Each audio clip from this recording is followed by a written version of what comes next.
y'all, it's your girl Sakina, and I'm back for another review. This is my review for Married to Medicine. This is season 8. Ain't this season 8, episode 4? Oh, look at me. Boom. Yup, it is.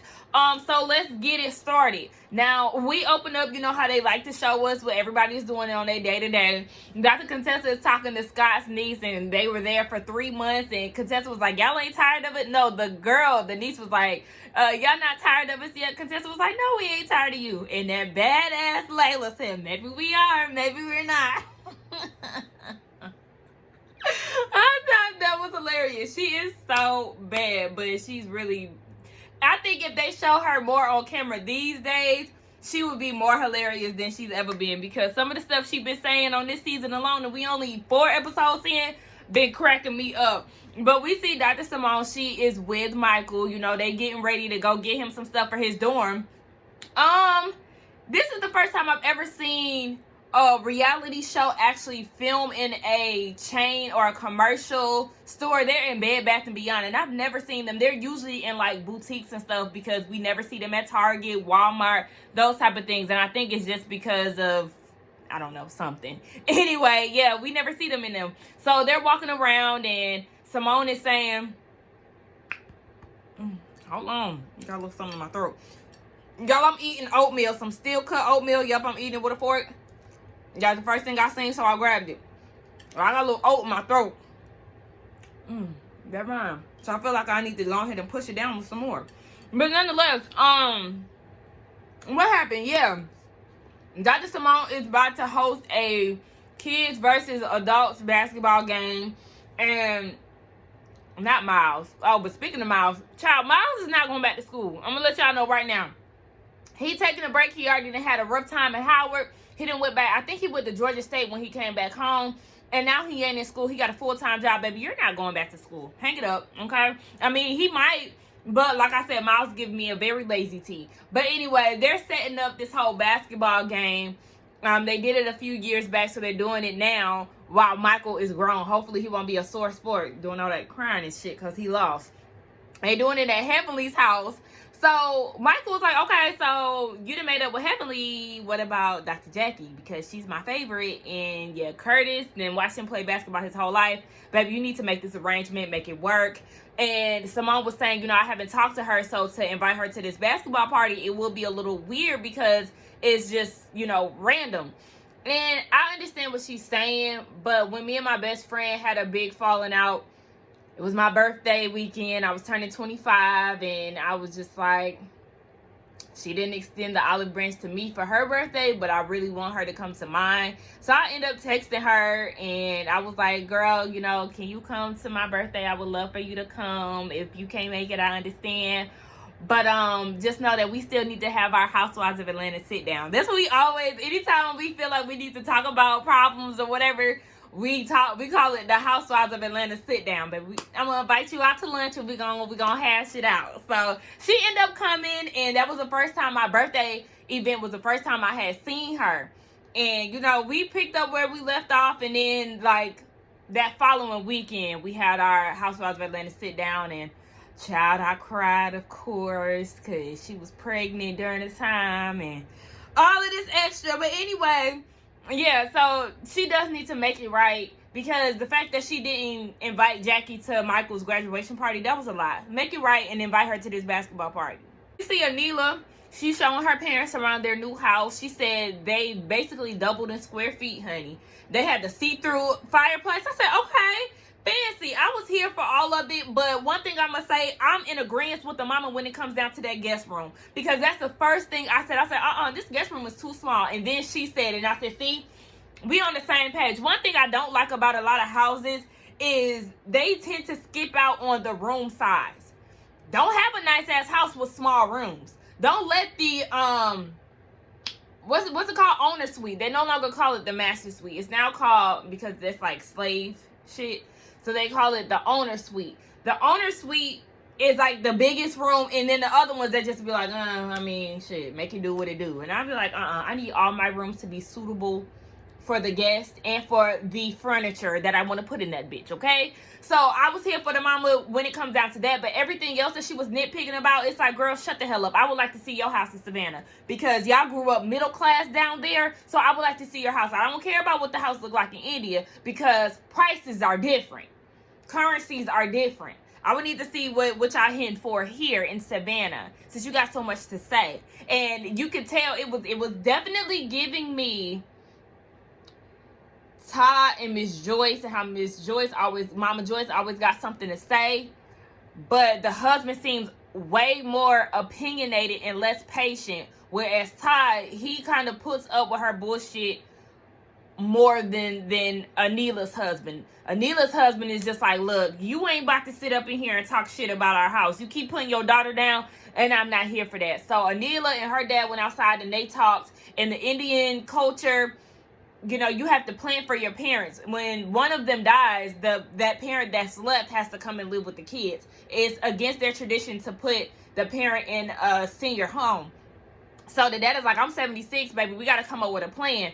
And Anila said, baby, if mama got to come stay with us, I'm going to be divorced. And I can see that because that husband, one thing about him, thus far that we know, he is not featuring the mama. And I could see why, because she's definitely overbearing. We don't know if she's putting on for the cameras or if this is just naturally her, you know, her attitude or her personality. I hope she just turning it up for the cameras, because one thing I can't do is overly opinionated, overbearing, extra ass mama.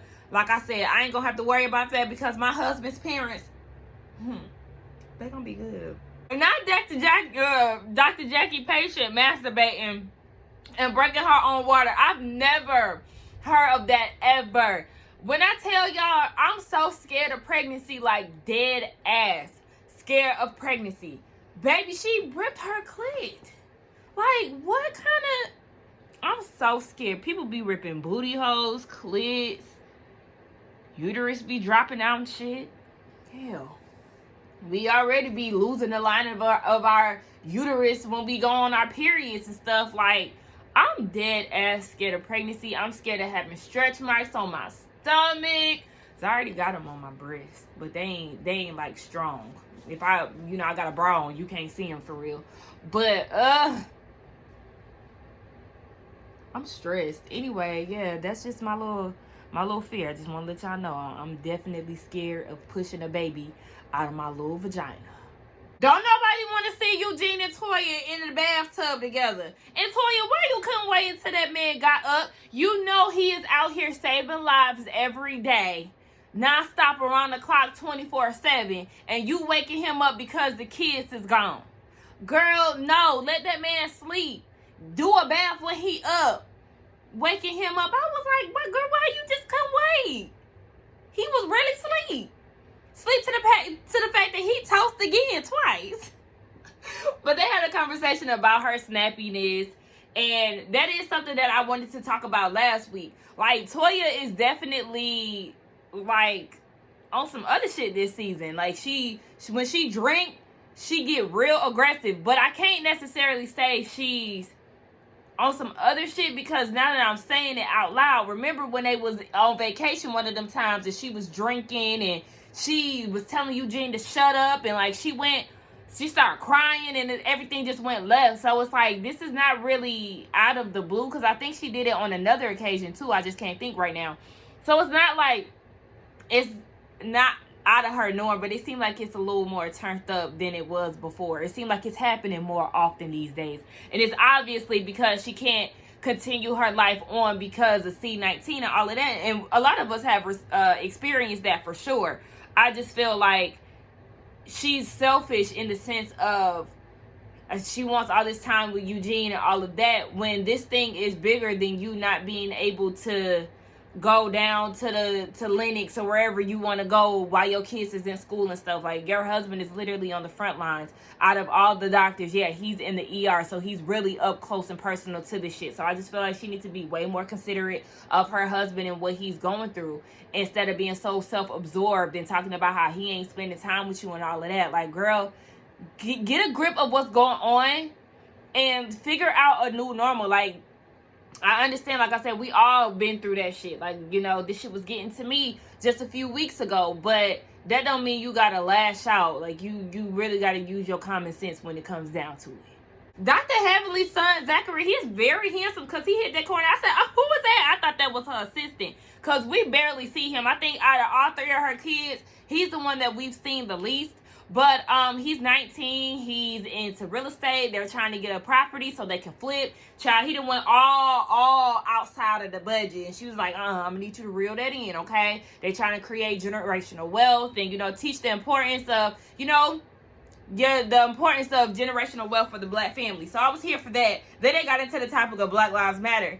And come to find out, Dr. Heavenly and Anila got into a conversation about the movement and how Anila is talking about basically she's a brown girl, she's a person of color, we're the same. No, we're not the same.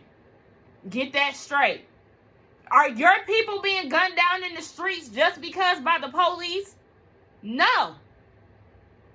I mean, I'm sure y'all probably have been oppressed, and I'm not going to doubt your experience in America as a minority. However, do not try to sit here and say that the Indian life is similar to the Black life when it comes down to being in America. Like, I don't like to have them conversations with people.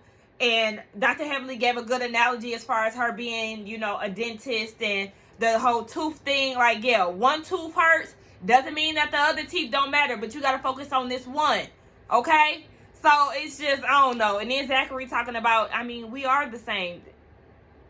I don't want to hear that come out your mouth. Then Heavenly is trying to ask him, well, how can I have this conversation with Anila without it basically going left? And he was like, well, you know, you don't necessarily even have to say anything. You can just show her the statistics. Baby, I'm not about to pull out my computer, my phone, and pull up no statistics. You gonna hear it from the experiences.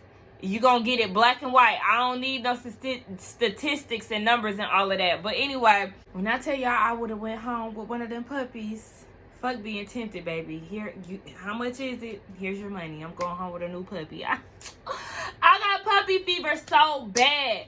Nonetheless, Anila meets up with Contessa, and Contessa looked really good. Like, she was really casual, but like, I just love the whole relaxed look. Like, that's my favorite look to have. Like, you know, your hair's laid and slayed and a real casual look. Like, that's my go-to. But they meet up, and Anila is basically talking about she felt disrespected at the end of the night when it came down to their celebration. I said, Anila, the only thing that you needed to feel disrespected by was Contessa dropping that damn napkin on you as if you was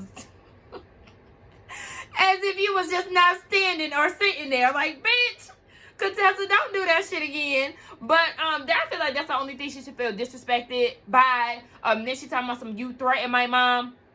Okay, like Contessa, bitch, you was leaping. Okay? Girl, calm the fuck down. She was definitely trying to tell your mama to get off of her, because your mama is the one grabbing up on strangers. Anila talking about, well, that's our Indian culture. No, ma'am. In the Black community, we don't do that. You keep your hands to yourself, because you grabbing on me could get you one of these by mistake. Get the hell off of me. Don't touch me, especially when I'm asking you nicely to get off of me and you keep touching me. Because, yeah, in the minute, I'm going to get rough and then I'm going to look like the bad guy. So back the fuck up. And like, what Contessa say? Girl, you was born here. So don't act as if you don't know the American way. Okay? You was trying to hide from your culture all this time. You know what's up. But anyway, see, this is just the thing. Like, I don't got nothing against Anila. I just feel like, why we just couldn't find a Black wife or doctor. Anyway, yeah, they made up, and that's what it is. Everybody rolling in with their kids down at Heavenly house. I'm wondering where Heavenly lives, because I think Simone and Michael, they drove separately, and they were saying that they had been in the car forever. So I'm wondering where. It got to be somewhere up north, because I know her practice is up there somewhere north of Atlanta. I'm south of Atlanta. But anyway, yeah. So Toya gets there, and she comes with a woman named, it's like Shania. yeah, so Heavenly was like, I don't know why Toya would bring a stray bitch to my house, especially during the pandemic. Like, damn, get to know her. I don't know if she gonna be like a friend of the show too, because Toya says she's a nurse practitioner. So I don't know, but anyway, we got introduced to her, I guess. So Anila pulls old girl Toya to the side and tells her about the conversation that she had with Contessa. All these names I'm trying to remember at one time, Lord. And Toya is in her feelings. First of all, she feels some type of way because she's talking about they gotta wear black shirts. She don't want to wear them. But I feel her on that because, I mean, shit, they ain't got nothing on it, Simone. What was you thinking? And then she was complaining about there was no forks. But yet, you and Anila both had forks and napkin packs that y'all was unraveling. So, you sit here trying to throw shade, but yet you have a fork and a napkin all in one that you're using. Girl, get the fuck. Then she trying to make it seem as if Contessa is just holding on to this beef that they have. No, bitch, it's you. Contessa don't give a fuck about you. That's the thing. It's you who's still harboring these feelings from Christmas or whatever the hell. Like, girl, get the fuck out of here. I cannot stand Toya. She always so negative. She always got something to say. She act like she the most important bitch in the room, and she's not. Yeah, they be having me tearing up. Damn, watching the kids grow up and stuff. That stuff is so cute. Simone got to talking about Michael and congratulating him on his, basketball scholarship and all of that. And they showed the throwback picture of him at 4 at the YMCA, and now he's grown. He's going to college on a basketball scholarship. Like, that is so cute. It's good seeing all the kids growing up, even little Alora.